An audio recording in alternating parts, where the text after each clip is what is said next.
خلاص يا حبايبي، حمرنا القطايف وحشيناها، القطايف القرطاس حشيناها وحطينا عليها مكسرات، وهنعمل معانا كريم شانتيه عاملينه. هنعمل واحدة معاكم كده، هنملاها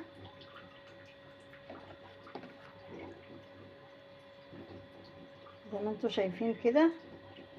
الجزء المفتوح اللي فوق ده المفتوح من القرطاس، ونجيب مكسرات زي دي كده، فستق على زبيب على جوز الهند كده حبايبي، زي ما انتوا شايفين الجمال.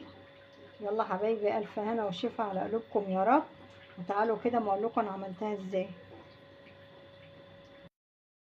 يا مساء السعاده، يا مساء الخير عليكم، ازيكم حبايبي، عاملين ايه؟ يلا انا جبت قطايف وعملتها زي ما انتوا شايفين كده، ومعانا زيت سخن هنحمرها في الزيت. وانا عملها، كنت عاملاها في الفريزر بقى، فتحاها من هنا قافلاها قرطاس، وفتحاها من هنا عشان هحشيها، هتتحشى بكريمه ومكسرات. تمام. معانا بقى كده القطايف، هنحط كده معاكم كده في زيت سخن كده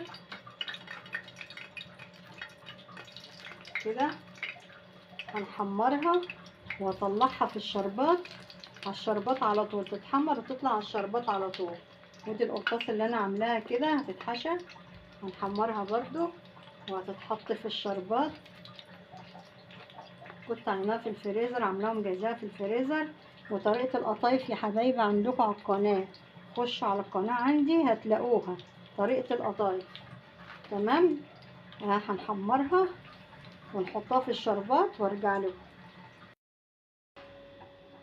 يلا حبايبي، ايه رأيكم بقى في الطبق الجميل ده؟ الف هنا وشفا على قلوبكم يا رب.